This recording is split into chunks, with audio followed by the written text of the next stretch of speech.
Hey everybody, this is High Definition Podcast. I'm Maurice. I'm Torez. And we are back for another episode. How's your weekend, bro? Man, weekend was great. Like, work, this is probably one of the best weekends I've had all year. Compared to last weekend? God, yes. Compared to last weekend? Look, everything, we hit goals, we exceeded goals. Everything just flowed. I told my team how much I appreciated the hard work this weekend. Try to keep it going to the next weekend. So I got no complaints, man. It wouldn't do no good anyway. Cool. But how about yourself, bro? Went back on the road with Jamie. All right, how was that? Went down to Darlington. Ooh. Yeah, pretty cool. It's light work. We set up, I break down. I got to hear some good music, so I'm good. All right, that's what's up. That's all that matters to me. But yeah, so today, on this episode, we have my wonderful pastors, William Trey Cleveland and Miss Angie Cleveland. How are y'all doing? Hey, good. How are you? I'm doing well. Good. How was y'all weekend this weekend? Busy. Man, it was a blur. it came, then it went. Mm-hmm. Yeah, Real we're catching fast. our breath right I think now. we worked the whole weekend this weekend. We did, yeah. We ended up working the whole weekend, but we're settling down now. So yeah, we had a concert and we had to set up and break down, right? Yeah. So so we're still trying to put things back together. Awesome. From the weekend. Awesome. So it's good. Well, I'm glad you guys made time out of y'all's busy schedule to sit with us. And basically, we just wanted to interview you guys. The next 2 weeks, we're going to be interviewing our pastors. So we want everyone to see who our pastors are and get to know a little bit about you guys. So first thing that we want to know, I know this already, is first off, where does y'all's story begin? Wow. not all at the same time. Not all at the same time. We have two.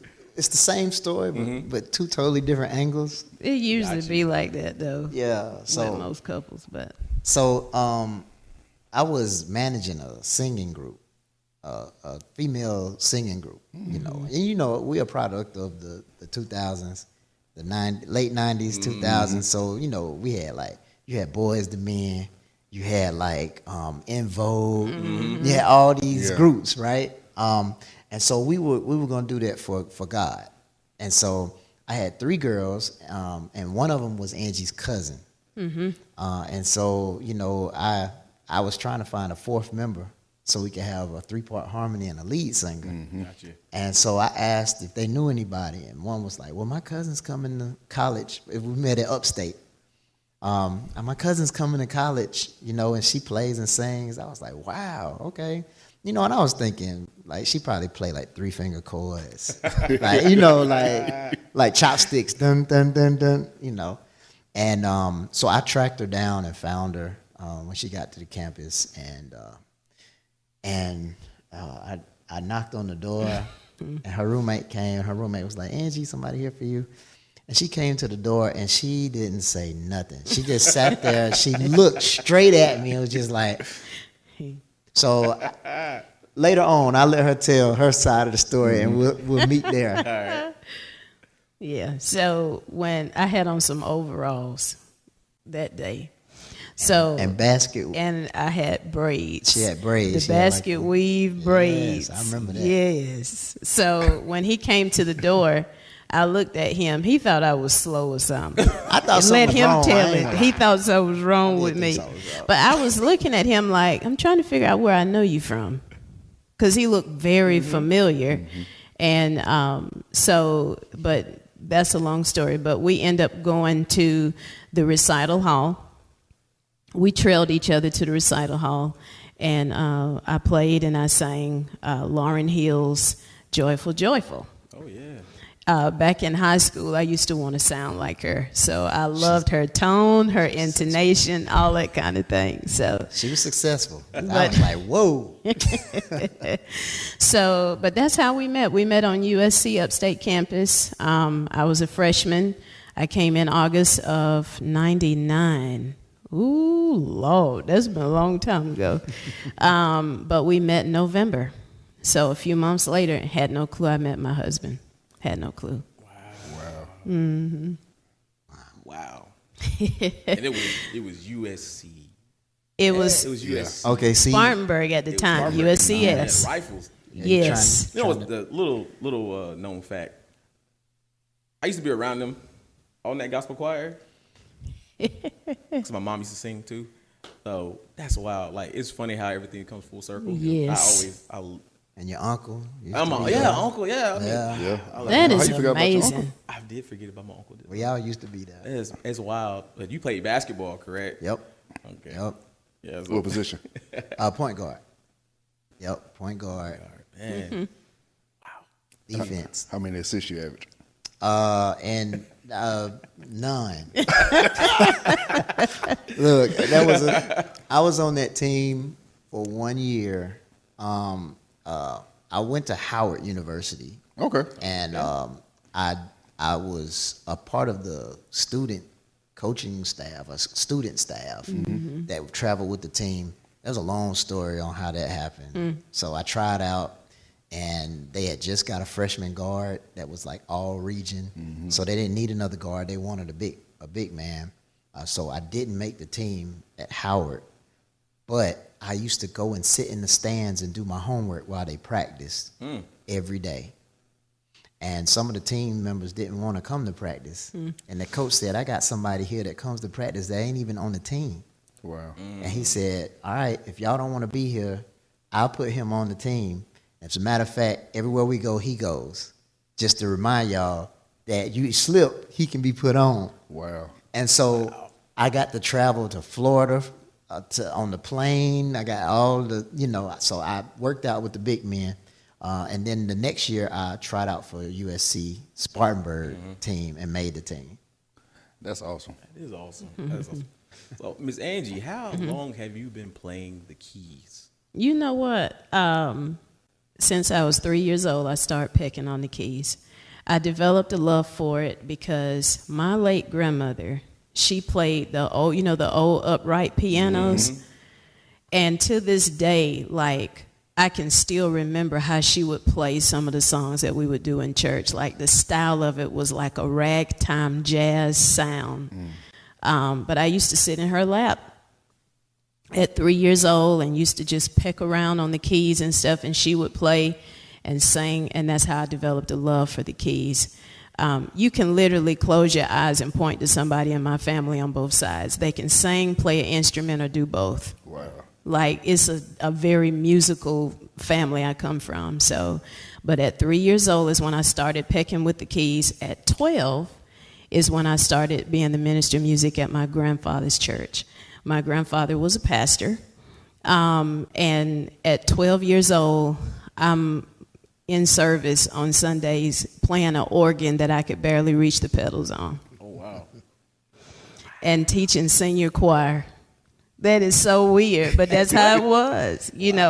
I taught the youth choir, taught the senior choir, and it was a smaller church, so they had like not a lot of choirs, which is great, starting out. But it was then that I had to learn how to keep my grades up and still, be a part of the service and participate in Sunday school and vacation Bible school.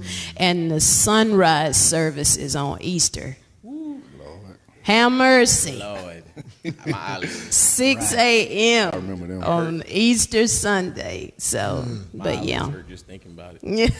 At least they fed you after the service, though. That's all. I mean, yeah, that's cool. But then after they feed you, you go into the regular service, and your eyes have to stay open because you done ate so much breakfast before.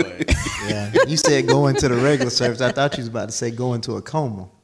That's about how it'll be. Just about. You're right. Man. Just about. Yeah. So, all right, you said you guys met on campus. How long before you guys actually started dating? That's a great question because we spent a lot of time together. Yeah, we did. It was like, and babe, you can correct me if I'm wrong. There was no official date of dating, I don't think. I think we were just, we started being best friends. Like, we hung out all the time. We made music. We stayed in the studio for hours, creating music. And singing and different things of that nature. Actually, when I first met you, you were studying for your minister's license. Yep. He was studying for his minister's license, and that would be 21 years ago this week. Oh wow! Yep. Wow. And she helped me. She helped me study for the catechism. Yeah, so to be she helped me study catechized. for it. And so I got all of them. My pastor was like, this was like the highest. I had like 100. Hey. Yes, Lord. It was because she helped me out. Because she helped me out a lot. I do recall the first kind of date. I took it. It was Mr. Geddes. Yes. Yeah, Mr. Geddes. It was Mr. Geddes. So, ladies, if your man, the Here potential we go, Lord. Boaz doesn't take you to Red Lobster first, they still can be good. Okay, so don't let them go. All right. Listen. To piggyback off that, me and my wife's first date was Gravitopia in a movie. So There you go. See there? It's There all you about go. being able to have fun with each other. That's the Right. one thing that I really wanted was to be able to have fun with someone. And here I am. Well, Absolutely. Also, kind of piggyback too, going back to what they just said. Y'all relationship start off as friends. There it Yep. is. Yep. And that goes back when we did our Yes. series last month on relationships. Like, it's important for you to build that foundation before you try to pursue on to a deeper relationship. So I felt that was very key. It kind of built on what we already talked about before. Wow. I love how we have these conversations that we can actually point back to something that we talked about before. But So you've established your friendship. You're dating now. So once you get into the marriage, when did you all actually decide? What made you get into the pastorate? Was that something that you wanted to do initially? Did you even want to be a pastor? Was it? How did y'all's ministry journey start? So Have mercy. I never, like, growing up, like, some people, and I think it's a blessing if you in junior high and you like, I feel like I'm a preach. I'm a preacher. People used to call me preacher, and I used to be upset just because I didn't cuss. Like, I didn't really, like, flow like that. So they would say, preacher and different things like that. But I never saw myself as a preacher until I was in college. I was in college, and my grandfather, the day that the Lord told me that I would teach and preach the gospel, and I went and told my pastor, we got home that day, and my grandfather was a pastor too. So Angie's grandfather was a minister, and mine was a minister as well, was a pastor. And that day we got home, and there was a message to call, and my grandfather had passed. Wow. So it's almost like the mantle got passed. And so that's when I knew then. And when I accepted the call, then the Lord began to show me visions of faith to faith. And so I began to just write down, and we haven't gotten halfway through all of that he let me see then. So I'm excited about what he's unfolding. And in addition to what he said, the same exact thing happened to my grandfather. When I was 7 years old, my grandfather told me, you're going to preach the gospel. I said, no, Papa, no. Like, I did not want to hear that. And I was so shy when I was little. I'm an only child, so, it was just hard I like to be around people, but it was hard for me to interact with them because I didn't have that experience with siblings, But, I was very, very shy. I used to learn the Easter speeches, the Christmas speeches, learn them by heart. But when they called my name, I would start crying. That is how horrible, and fear gripped me so much when I was a kid. And so when my grandfather told me that I was going to preach the gospel, I was like, there's no way. Like, I don't even see how this is possible. I can barely talk in front of people. But to fast forward, my grandfather passed away when I was 19.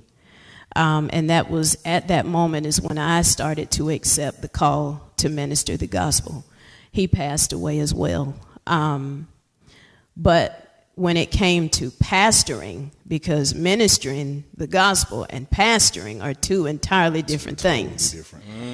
So honestly, I never saw myself being a pastor's wife.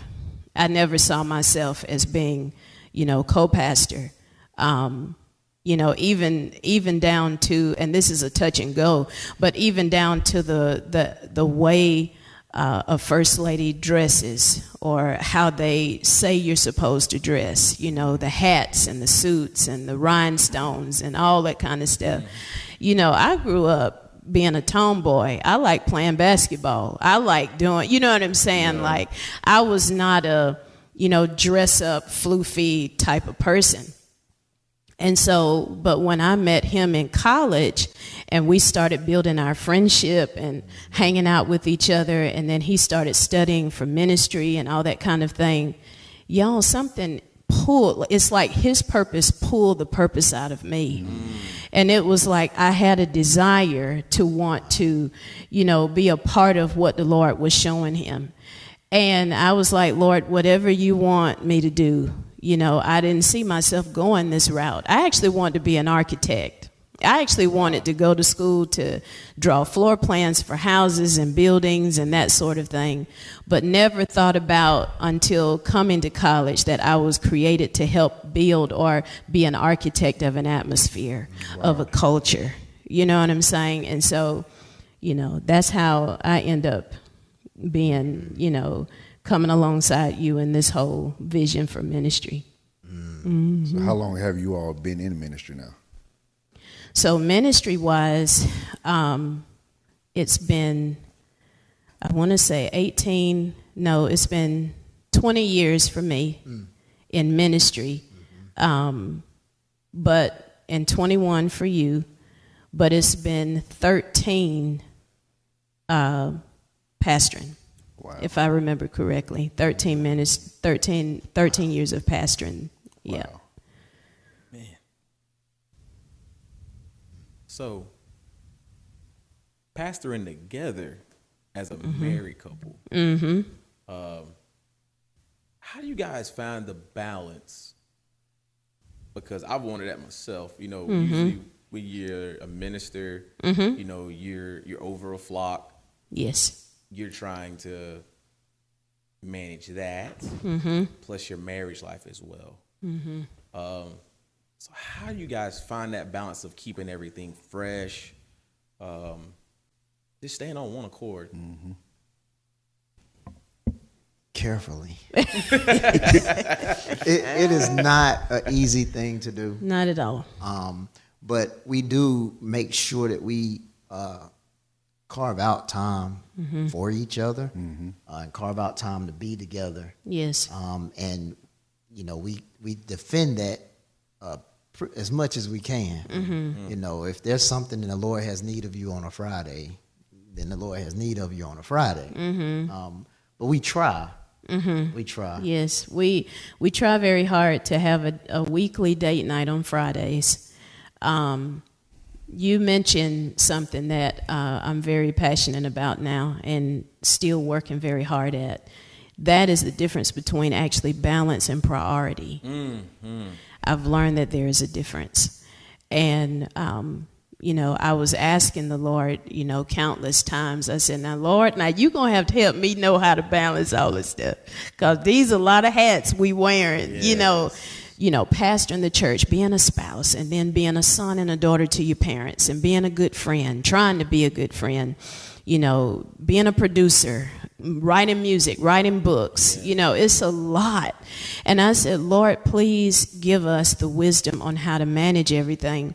And he spoke to me and he said, balance widens your perspective, but priority deepens your perspective. And he said, what I want you to do is I want to give you priority, because what you put first, it will give life to everything else. So if you invest in your marriage first, then the healthier your marriage is, the healthier your ministry will be. The healthier your marriage is, the healthier you are. And you are the best to everybody because you've taken that time to invest in yourself. I remember when we first started pastoring, we were at the church every day, all day long at the church. On Saturday at the church, Fridays at the church, every day. We went on a vacation, and all we talked about was the church, was music, ministry. And we looked at each other and said, this is not good. Yeah. This is not good.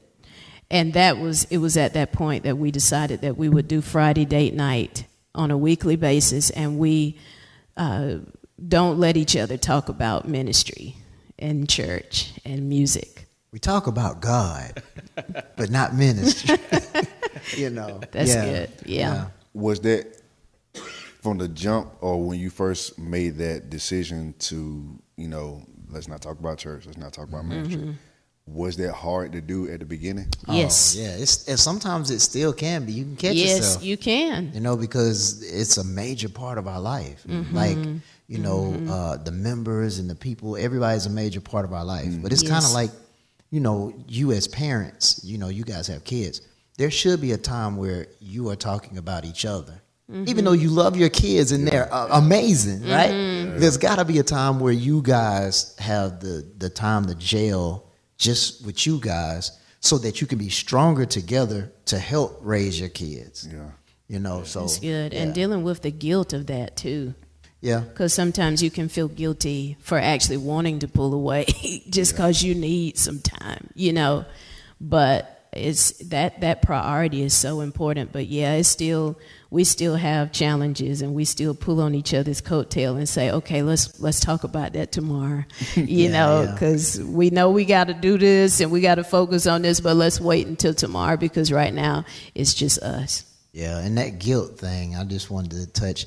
It wasn't until we went on a good long plane ride that I really listened to the stewardess, because I figured, we're going to be over water this time. I don't need to pay attention. Pay attention. Please pay attention. And so she said, if you're a parent and you have a small child with you, put your oxygen mask on first and then fix your child's. And I was like, that sounds backwards, because I care about my kids more than I care about myself. And and then it dawned on me that if the mother passes out, the kid won't know how to put it on. Wow. And so it's the same way with us spiritually. If we're not taken care of as a couple, then we won't. The kids are watching us. Yeah. The congregation is watching us. And if we're falling apart because we're not, spending that time together and doing things together, then they might not know how to put their life in the same fashion. I see. You touched on something because, and I'm just a firm believer of this, that when we are in sync, the whole church feels it. When we're not in sync, the whole church feels it. And I mean, even to the point where you could have a service where, a guest will come in and they'll see, this is an example, they'll see him up preaching, but they'll also see his wife's response to him preaching. So how is her response to him ministering? If she's into the message, then I can trust what's coming out of his mouth. If she's not into the message, then something must be going on at the house. Wow. And it's hard to trust what is being spoken. Wow. So it's important, the healthier the family, the healthier the church. That's true. Jesus. So as a married couple, what has that been like pastoring together? Like what's been those lessons you learned, pastoring as a married, like you said, you wearing so many hats. But what has that journey been like with you two being as a married couple, and you're also pastoring? What have you learned on that journey together?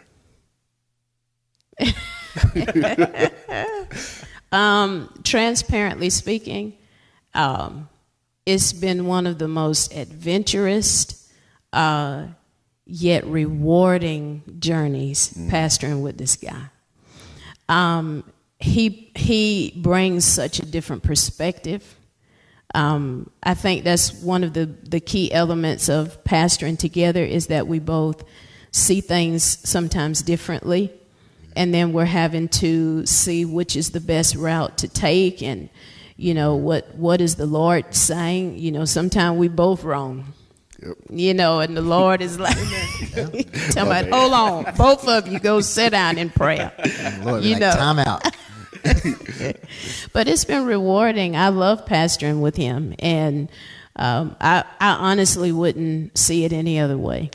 Yeah, I was going to say the same thing. We get different perspectives, and that's the beauty of it. So we don't see the same thing the same way, right? Which actually gives us a circumspect view of what we should, do.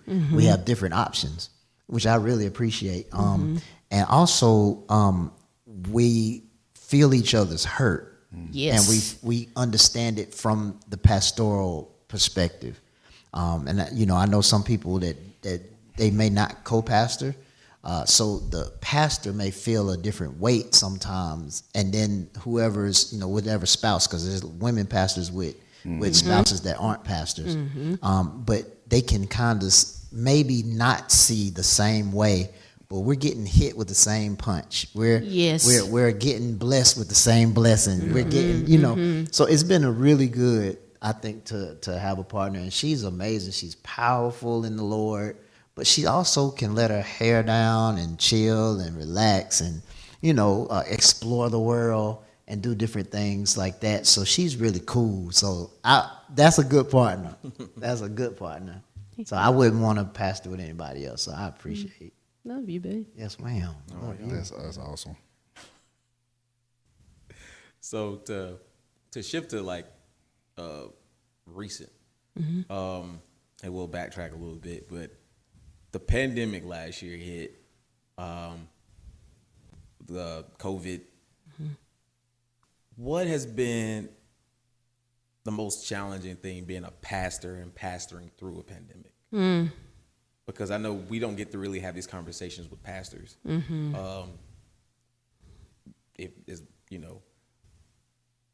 know from the standpoint of being just a deacon, a parent, working, how difficult and how, the precautions and stuff you have to take, like just from a pastoral viewpoint, how difficult has that been? Oh my goodness. I'm trying to figure out the most difficult. Last year, I'm choosing to call it the year of lessons. I agree.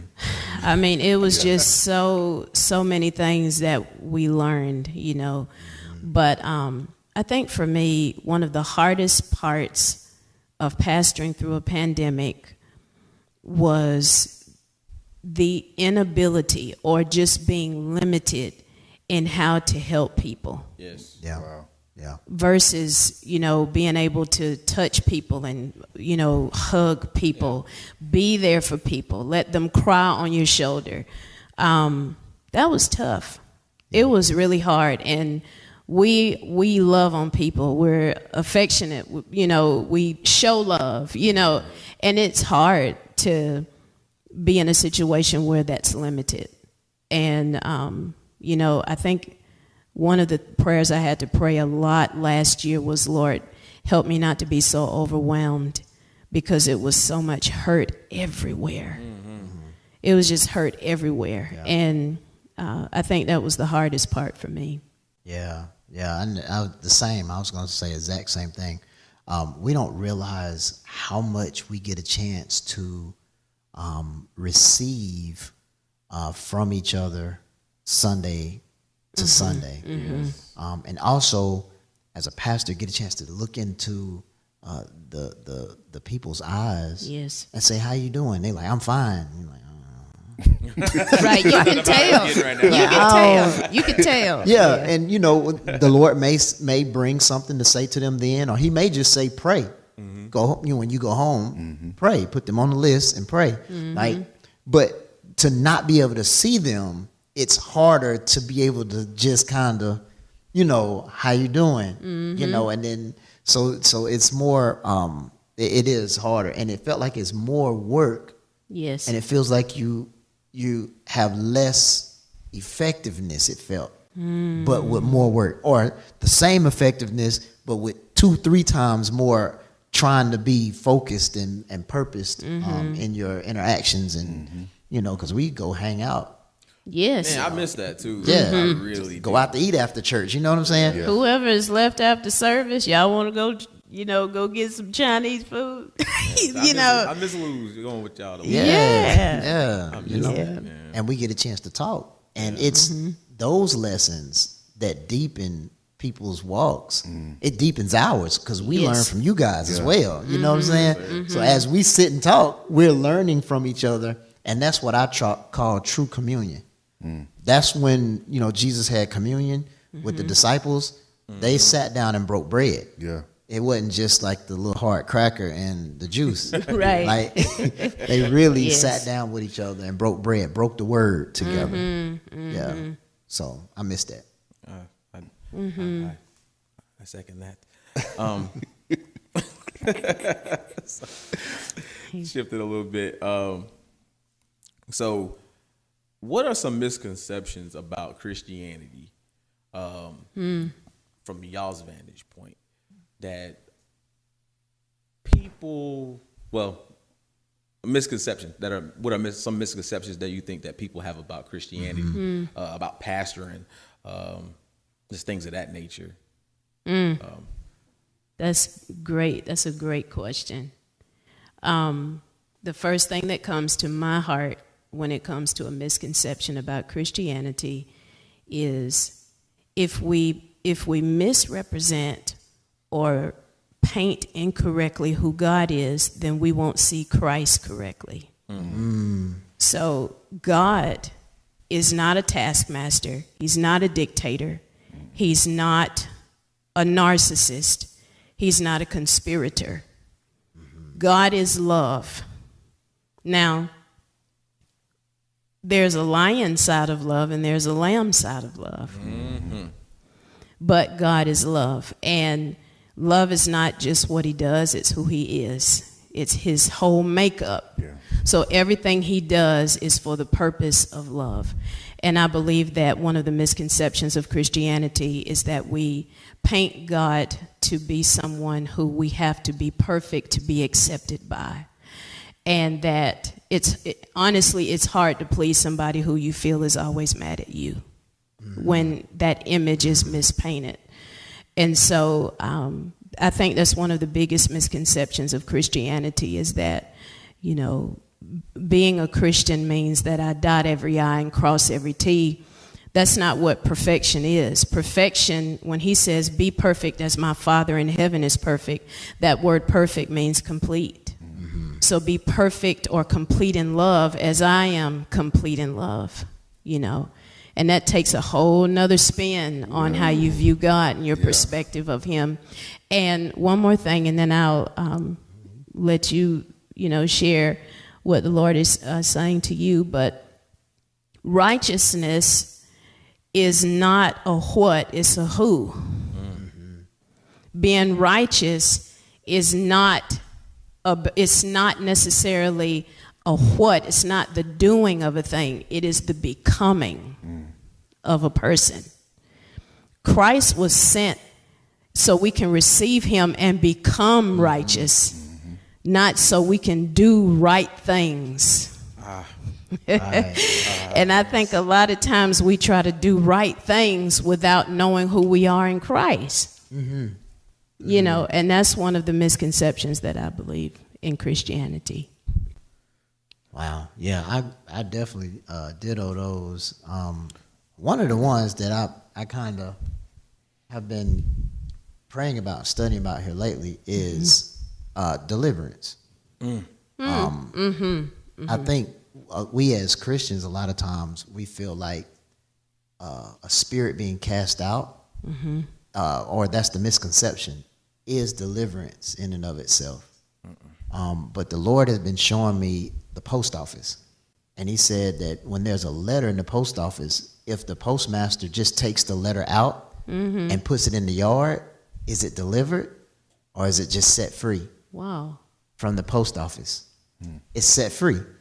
So therefore, the bondage that you've been under is now broken, and you get a chance to make a decision. But deliverance is an address. So deliverance, when you're delivered, you are delivered to who God wants you to be.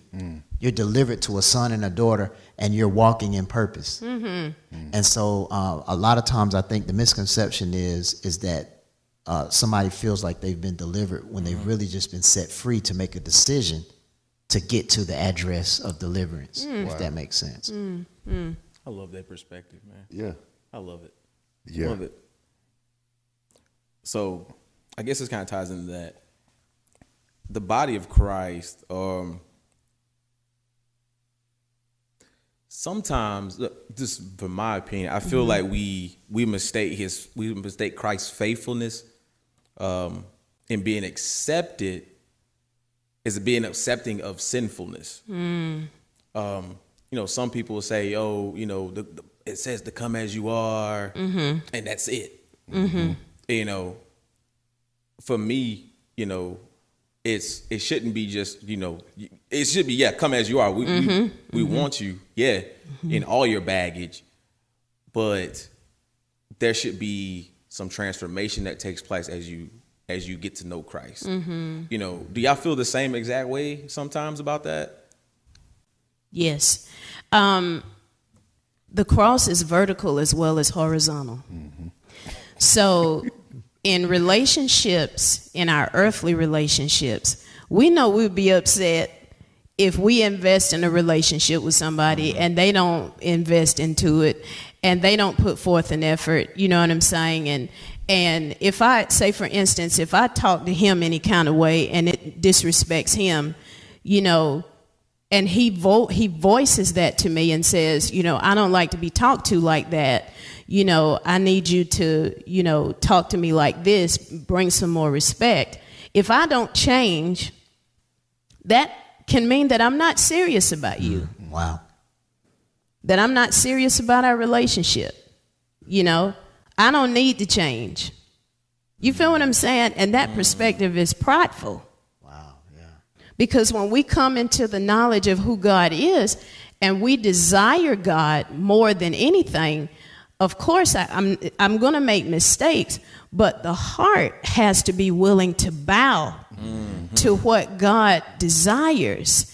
And, of course, God, they used to say they used to pray the prayer, if you find anything that shouldn't be, Yes. take it out. It ain't no if, honey, it's when. When you find something that ain't supposed to be there, Lord, take it out. And so living a life of daily consecration or daily sacrifice, a living sacrifice. Giving our fears to God, giving our anger to God, our traumas to God, giving all of those things to God, because I just believe that if we would allow our hearts to bow to the Father and be in submission to His will, that is when we'll be able to have a growing relationship with the Father. Yeah. Wow.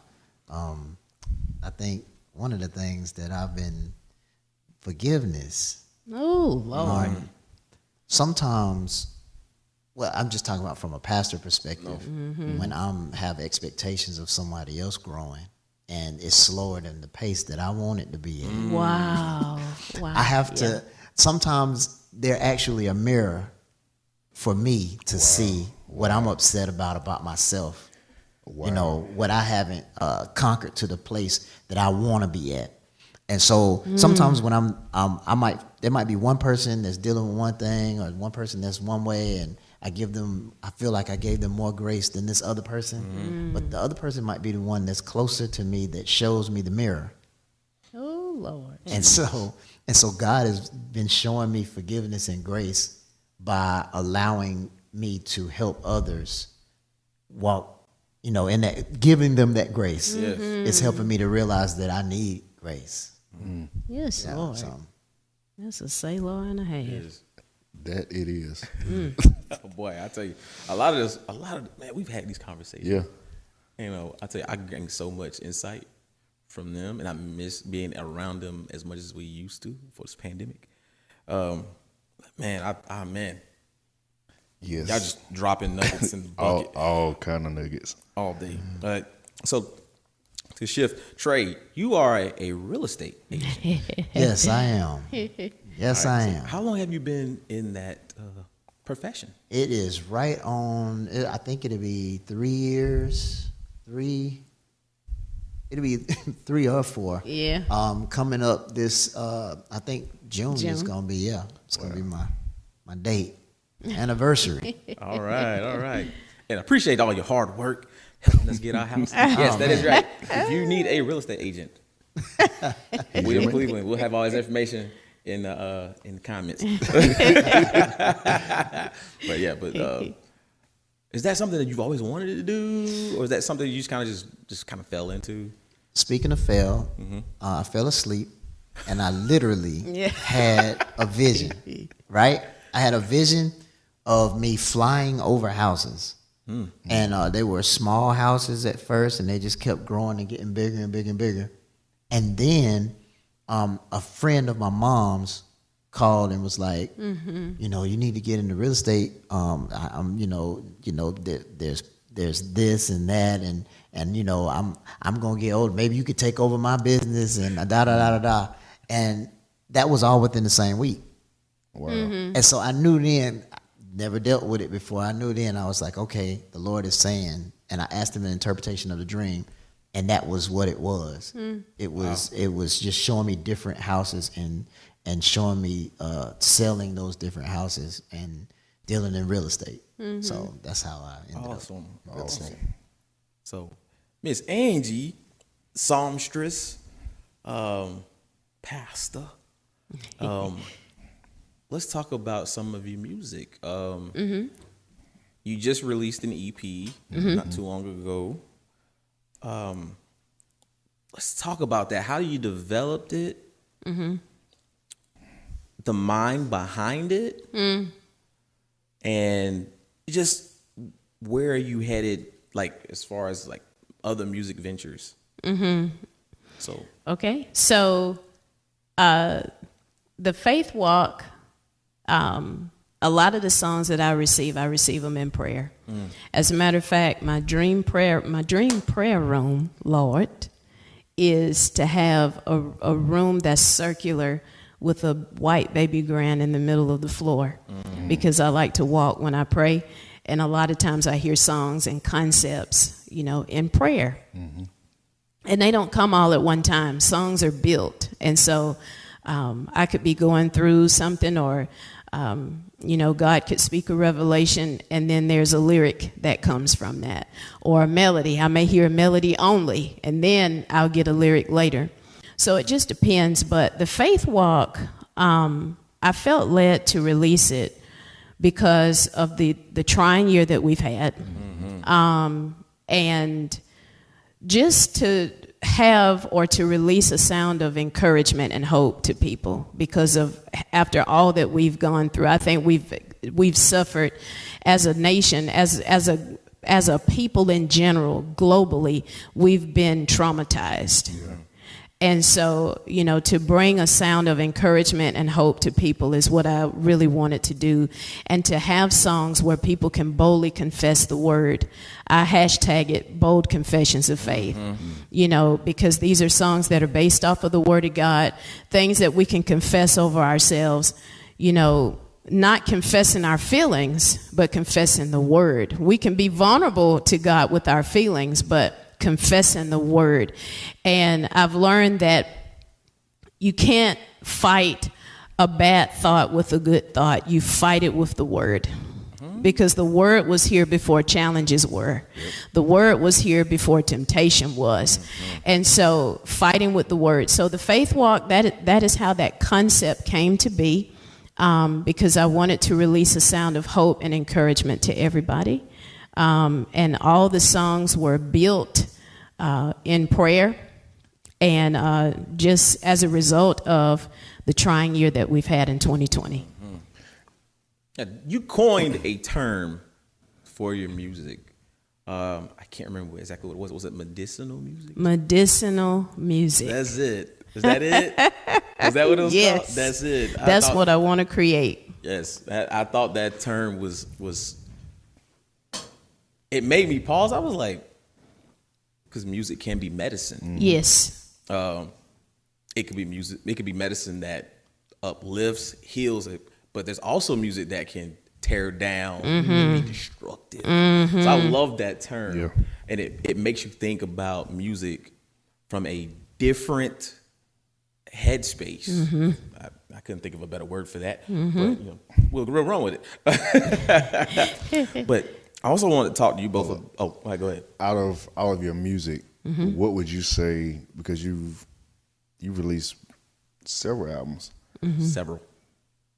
I know you can't really pick a favorite because I'm pretty sure they all hold a certain place, but if you could pick one in particular that kind of stands out, which one would you say it is? Kingdom Come was my favorite, just let you know that. I ain't gonna lie, I was telling her earlier that one's still in rotation.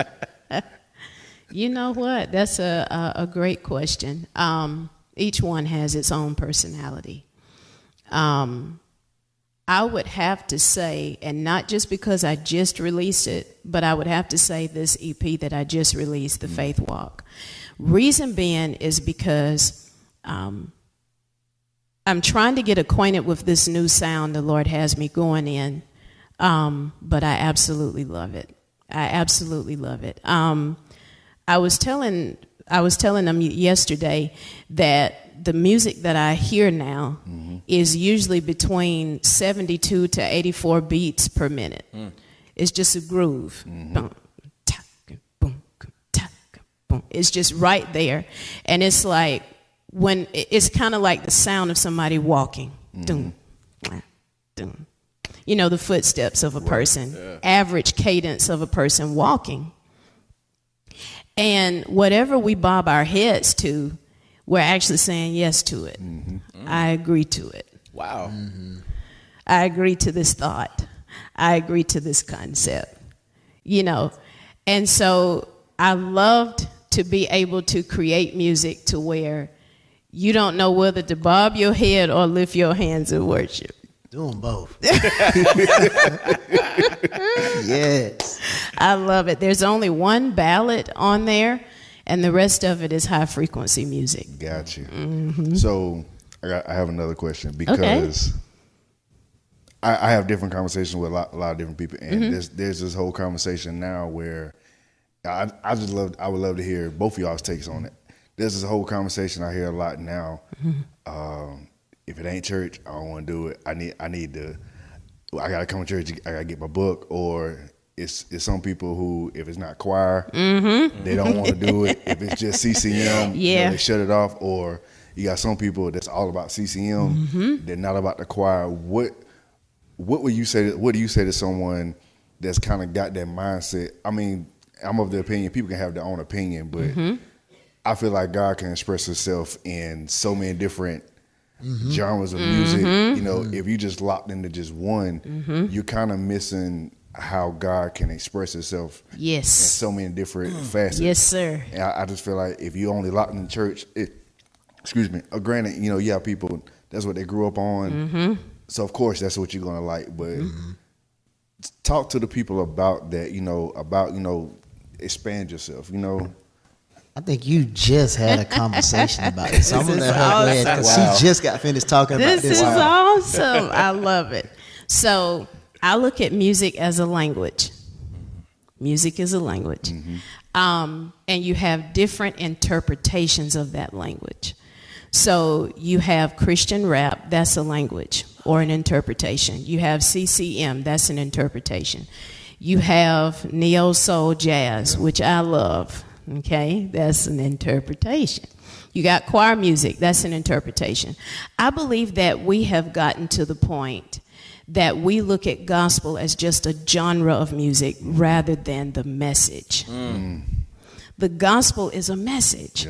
And as long as the message of Christ is in that music, John 4, he says, those that worship me must worship me in spirit and in truth. He didn't say in spirit and in style. Right. There's a certain, even though we have our preferences, I love choir music coming up. That's all we listen to, but I also love Doobie Powell and Kim Burrell and, different ways of expressing, how, somebody's experiences with the Lord. So I believe that, now here's a thought. Could it be that when we say that it's not, gospel unless it has an organ to it, could it be that we're saying it's not church? Because there's a difference between gospel and church. Oh, yeah. The culture of church is what we've gotten used to. And 2020 has proven that the Lord will mess all that up. We might have to add that to the docket and get you back on. Oh yeah, we're gonna have to. Back on that one. So, but music is a language, and you have all of these interpretations of it. And I think as long as the truth is in there, and as long as you sense the character of Christ in the music, it's worth digesting. Yeah, and I think too, because we talked about it on season 1. We did a 2-part series, just kind of giving people like, when you're trying to go find you a church, just some suggestions.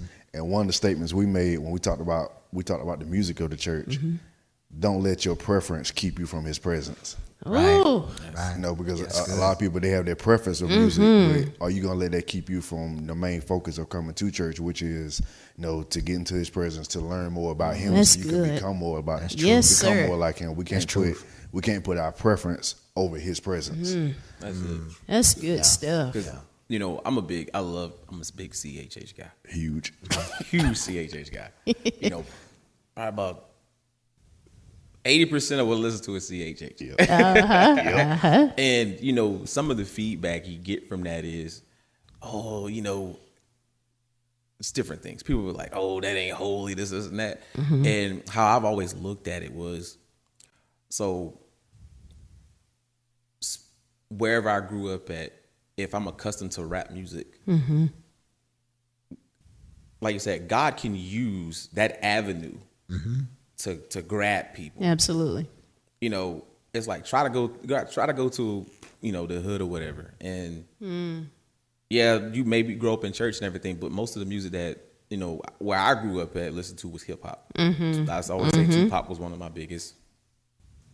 the biggest artist I ever listened to. Yeah. One of my favorites. And to hear a guy like a Lecrae, Andy Mineo, Trip Lee, K Drama, those guys. What's my man's name down in Columbia?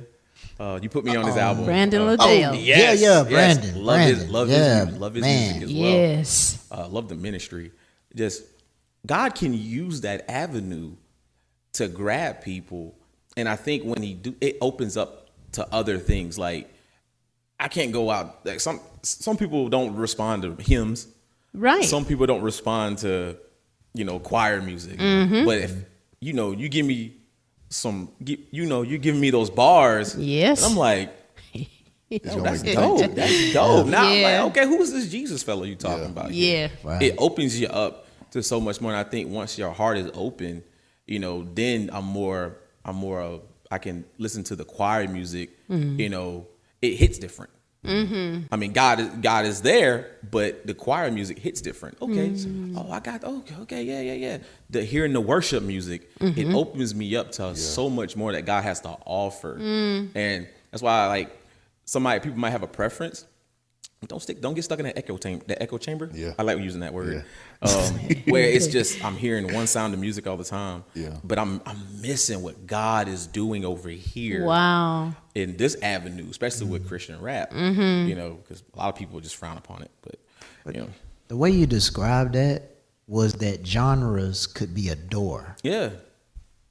into the same building. That's good. Exactly. Yeah. So the rap, for those who are used to rap, it's a door to be able to get into fellowship with Christ. There it is. And to people who say that a beat makes something holy or unholy, Wow. I would say it like this. If you ask 100 people what type of people drive Mercedes, it depends on where they come from. Some would say drug dealers. That's true. and some would say preachers. Right. There's a high volume of both. So is the Mercedes evil or is the Mercedes good? Wow. It's who's driving it. So it's the lyrics inside of whatever beat it is. The beat is the car. Yeah. And whatever lyrics are driving the car makes it holy or makes it unholy. Yeah. Now, see, and there's some songs that's got organ all in it, and the Holy Ghost ain't even in it. Right. Jesus. Right. The Holy Ghost not even there. It's churchy. It sounds like gospel according to the instrumentation that you use in it. But the power of God is not in it, and his character is not in it either. And the truth ain't in it. And come on, the truth. Let me tell y'all, it was one song, we was somewhere across the country. I remember what. And I know what you we about were to up say. clapping and everything. And then he said, put the devil in the headlock. And I said, whoa, the devil is under my feet. According to the Bible. According to the Bible, he's under my feet. So I can't put him in the headlock because then he's too close. He's not in his rightful place. I'm not putting him in the headlock. He's under my feet. So I had to sit down. Wow. But you Yeah. know, it was catchy, it was cute, and it was churchy. Yeah. You know, and some of the, you know, some traditional sounding things. Still, if you listen to the lyrics, They don't really have a lot of biblical foundation. there you go. More cliches. There you go. It's Yeah, funny, Pops out there said that. funny you said cliche. Shout out to Apostle Ryan and Pastor Erica Majensen from City Gate Ministries. You know, he Yes. made a post today about, you know, we know more cliches than we know scripture. Oh, Oh, Lord. And I always tell him all the time, I'm big on like lyrical content. You know, I grew up in church, so yeah, me hearing the organ, I'm gonna love it. Yeah. You know, hearing that click track, I'm gonna love that. Yeah. Because that's just, I grew up in the atmosphere. However, me just growing more, I'm like, okay, I need more substance. Yes. And when you don't have that, because at the end of the day, because the word of God says, heaven and earth will pass away before his word ever will. So even though you got the music, what is it in there that's gonna help you to stand? Because sometimes, excuse me, I think Pop mentioned one time, music is probably the only thing that can bypass your soul and go straight to your spirit. Right. So whatever those lyrics are that's on that music, it's going straight Yes. to you. Yes. Because how many times when we're growing up, ABCs, you learn it by rhythm. Oh yeah. Oh yeah. You know, so it's very important now. I'm like, okay, I need more lyrical content for me. And that's what I was telling you earlier, like your song Live in Me, that's just I play that song at least once a day. Wow. Because that's just, it's powerful, those lyrics in that song. You know, I think it's important that us, especially the generation coming up as songwriters, the musicians, it's important for us to have that strong lyrical, and it needs to be a biblical foundation in order for it to have the right impact. Yes. Oh, yeah. Yes. Absolutely. So Oh, that's Absolutely. good. That's good. That's good. let's get back to the questions. Oh, I'm sorry. Go ahead. What was the next? I feel like we're about to go somewhere. Oh man. This is good, yo. Well, the little question I have is, what's something about you that most people wouldn't know? That most people would not know. Ooh. That's a good one, man. Let me see. Okay. I'm not sure, but the first thing that comes to mind, most people probably wouldn't know that I played powder puff football my junior and senior year. of high I did not school. know Wow. that. I did not know that. Powder That's awesome. puff football. I can't tell you the position at all. I just know they ran us to death because they was trying to be funny. But yeah, I played powder puff football junior, senior year high school. Yeah. Yeah. I would. Okay, so I'm gonna tell you something that people don't know about Pastor Angie. Oh Lord, here we go. What you about to say? She is a nut. She, and you have to be one to be with a nut. she absolutely is. She is so fun. Like, I know now, you know, the Lord used her, and if she need to tell you something, she gonna tell you.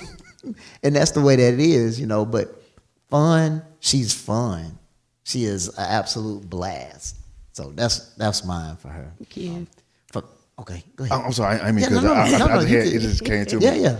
Because you asked a question earlier about those misconceptions about Christianity. Yes. What are the misconceptions about pastors? Oh, yes. Because Yes. I'm just me being with Pop and Lady, being submitted to them. One of the things I love about them is their transparency, and like Yes. as much as they've taught us about Christ, they've also let us know, look, I'm still human. Absolutely. I think a lot of people they have pastors as such, but they fail to realize, no, I bleed just like you. Yes. So what? And I may have just answered the question. I don't know. But, Yeah. but what are those misconceptions that people have about pastors? Like from your experience, they're like, no, that's really not what it's. What would you say? Yeah, you probably did answer because we do bleed. But one of the things I wanted to add to that is why a lot of people have that misconception. When we were coming up as young ministers, young pastors, we had some other pastors, tell us, that you don't fellowship with the people, that you remove yourself. And that you guard yourself, and that you don't. Yeah. And I was like, but Jesus, he walked with his disciples, and they ate together, and they broke bread together, and so I didn't understand it, but now I understand it because the human side was not to be seen. That was the old school that they said you don't show your human side. They would tell you that Roman soldiers wore red capes. Not because it was camouflaged at all, but because if they got stabbed, you wouldn't be able to see that they were bleeding. And so the distance kind of was the red cape. And so we kind of put a facade up that said, that I am not regular. But, and some people felt like they would lose the people's perception of power. Golly. If they knew that they were human, But the thing that I really see is that if you know that I'm human and you can see the blind people see after prayer, and you can see the dumb talk after prayer, and you can see the miracles that God does, but you also know that I eat chicken, and I can eat a wing and pull the bones out without, when you know this, you realize that there's no separation. There's no reason why you can't. Our job is to show you what you can do. That was Christ's job. Yes. Christ didn't come to show how special he was. He came to show us how special we are. Wow. To be like him, and then we take Christ and we remove him and say, but he was like, no, I'm showing you who you are. He says, you look in the mirror and forget what kind of man you are. Jesus. He's the mirror, and we're supposed to be that same mirror, and show that our humanity. And because of that, you can do anything I can do, you can do better. Lord, that's strong. Ministry should not be a tool for us to use to feel better about ourselves. It's literally an act of service unto the Lord. And, piggybacking off of what you both have already spoken, a lot of times people have entered into ministry and leadership positions. This is the thing. When we treat ourselves or not allow ourselves to be vulnerable and transparent, it causes the people to view us from an unrealistic place. We set ourselves up for for unrealistic or unhealthy expectations. And it creates this thing to where, it's just so much there's so many layers to that. But it creates this barrier. Some people may say that, if you fellowship with the people, then they'll treat you like you're familiar. They'll treat you like you're common and all this kind of stuff. And it's like, but authenticity draws authenticity. So if I'm not being authentic in my walk with God and I'm trying to portray an image to you that's not real, then maybe I'm birthing that inside of the church. You know what I'm saying? Maybe I'm birthing that example where people are not able to face their fears. People are not able to be vulnerable and honest with themselves because they learned it from their leader. Oh yeah. Wow. But we have to be honest and transparent and show people I don't wake up every morning speaking in tongue. It's not walking through the tulips every day. There are fears that I have to face too. So yeah. Mm-hmm. And one of the last things I'm gonna say on this, I think, is friends. Like they say, and I get to a certain extent, but when they talk about, I enjoy our congregation because we get a chance that everybody knows God. When you know God, you know how to switch gears with each other. That's good. You know That's when good. God is speaking through me. Yeah. Terez knows when God is speaking through me and Angie, and he treats it as such. Right. And then he knows when we're out there shoveling rocks or doing mulch. We can. We're friends. We're friends. We're family. But we know how to switch those gears. And Yes. I know a lot of people are afraid of having those closer relationships. A lot of pastors are afraid to have closer relationships with their congregation. But Jesus said that he calls you friend. That was what he wanted to do. He wanted to call them friend. Yeah. He said, I don't want you to be a servant. I don't want you to be a slave. Because you don't know, the left hand don't know what the right hand doing. He said, I want you to be my friend. Yes. And so when we know God, we know how he operates through each other. And we don't have to worry about disrespecting anybody. Yeah, That's good. that's real good. It is good. God. And just the simple fact that he came down here in human flesh shows us how special we are. Yeah, yes, Oh, sir. man. Woo. I feel you about to hoop. I feel like you about to hoop right there. It's been a while since I've been in church, so Let me see what organ at so I can start it up for you. Let me tell Get a you. run on. So let's talk about GTM. Yeah. For those who don't know, what GTM is, it's a music ministry. Yes. And they travel the globe. Let y'all explain what it is. 'Cause I've never done it. My wife has done it with you guys. Yes. Yes, she But has. y'all are professionals at it, so by all means, just talk about GTM, letting people know about these. So GTM stands for Gospel Through Music, and it is an avenue in which we share the gospel of Jesus Christ using music as a tool to do that. So there are places that the people love the genre of music, but they know the genre of the gospel, but they don't know the message of the gospel. And so music is an avenue which we all meet together. In the times past that I've gone, we've had choir members of different sizes, like choirs of different sizes. I've worked with choirs that were 60 members, 120 members, and even 15, 20 members. But a lot of them don't know Christ. Wow. They sing the music, but they don't know Christ. Yeah. So going to these different places is being able to share the gospel with them, to let them know Jesus loves you, God loves you, He accepts you, He wants you, He welcomes you into His family if you choose Him. And so, we've seen miracles happen overseas. We've seen, oh my God, it's just so, when the last music mission trip we went to, it was in Germany. And we got a chance to minister to a youth choir. Oh my goodness. And a school. And we went inside of a school. They looked at it as cultural to actually teach about gospel. They looked at it as cultural. But we got a chance to minister the gospel message in the school. Wow.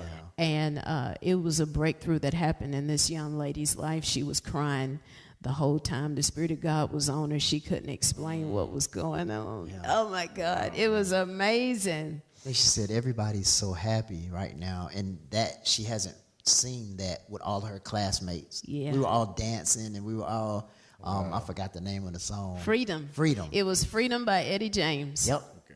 And everybody was dancing and having such a great time, and she was just crying. I mean, just crying. And she said, "Everybody's so happy. Like, I haven't felt this. I haven't had seen this before." Wow. And so the Spirit of God was just my Lord. on her, and it was amazing. And that was one of the most. I would love to go back to. It's a Yes. crop, Germany. Yes, small town. village. Yes. It's like cow pens, like small. Everybody knows each other in Crop. Gotcha. And it's about how long from Hamburg? About an Germany? hour. About an hour from Hamburg, Germany. Yeah. One of the largest cities in Germany. But it's Amazing people. yes. Amazing people. Where all have you guys been through that ministry? Okay, so through GTM, we've gone to Crop, Germany.